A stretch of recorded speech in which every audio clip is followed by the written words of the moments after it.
কথায় আছে মাঝে মাঝে ভুল বলো, না হলে তুমি বুঝতে পারবে না লোকে তোমার কথা শুনছে কিনা। মাঝে মাঝে ভুল লিখো, তাহলে যে তোমার ফেসবুকে জীবনেও কমেন্ট করবে না বলে প্রণ করেছে, সেও কমেন্ট করবে। স্টেসি বালিসের how to change a life বইটি দ্বিতীয় সংস্করণে নামের ভুলে how to change a wife হয়ে বেরিয়েছিল। পরেরটা ইতিহাস। নামের ভুলের কারণে বইটি বেস্টসেলার হয়ে যায়। দুধ খারাপ হলে দই হয়ে যায়, দই কিন্তু দুধের চেয়ে দামি।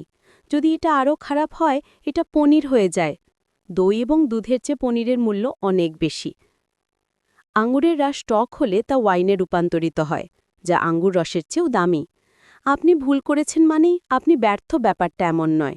ভুল হল সেই অভিজ্ঞতা যা আপনাকে একজন ব্যক্তি হিসেবে আরও মূল্যবান করে তোলে। আপনি ভুল থেকে শেখেন, যা আপনাকে আরও বেশি নিখুঁত করে তোলে। ক্রিস্টোফার কলম্বাস একটি নেভিগেশন ভুল করেছিলেন, যা তাকে আজকের আমেরিকা আবিষ্কার করতে বাধ্য করেছিল। আলেকজান্ডার ফ্লেমিংয়ের ভুল তাকে পেনিসিলিন আবিষ্কার করতে সাহায্য করেছিল। থমাস আলভা এডিসনকে জিজ্ঞাসা করা হয়েছিল, আপনি জীবনে কতবার ভুল করেছেন? তিনি মৃদু হেসে জবাব দিয়েছিলেন, অসংখ্যবার। এটা শুনে প্রশ্নকর্তা বলেছিলেন, তাহলে তো আপনার মাথায় বুদ্ধি কম। উত্তরে এডিসন যা বলেছিলেন তা এরকম, মাথায় বুদ্ধি কম ছিল, কিন্তু অসংখ্যবার ভুল করার কারণে তা বেড়ে বহুগুণ বড় হয়ে গিয়েছে। ব্যাপারটা এমন, প্রতিবার ভুলের পর এডিসন নতুন নতুন পদ্ধতি আবিষ্কার করতেন।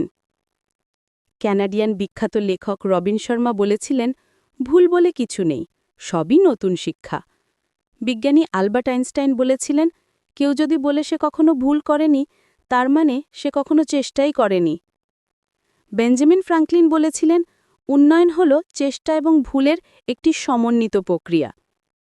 বিজনেসগুরু রিচার্ড ব্রানসনের মতে, নিয়ম মেনে কেউ হাঁটা শিখতে পারে না, বরং চেষ্টা এবং বারবার ভুল পদক্ষেপের মধ্য দিয়ে হাঁটা শিখতে হয়। কলিন পাওয়েলের মতে, যোগ্য নেতা জন্ম নেয় না, তৈরি হয় চেষ্টা, ভুল এবং অভিজ্ঞতার মধ্য দিয়ে।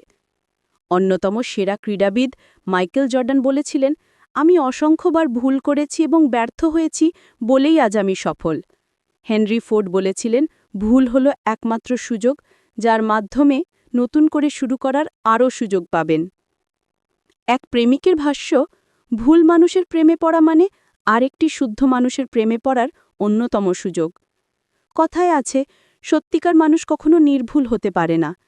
যদি সব কিছু নির্ভুল থাকে, তাহলে তুমি কখনো কিছু শিখতে পারবে না।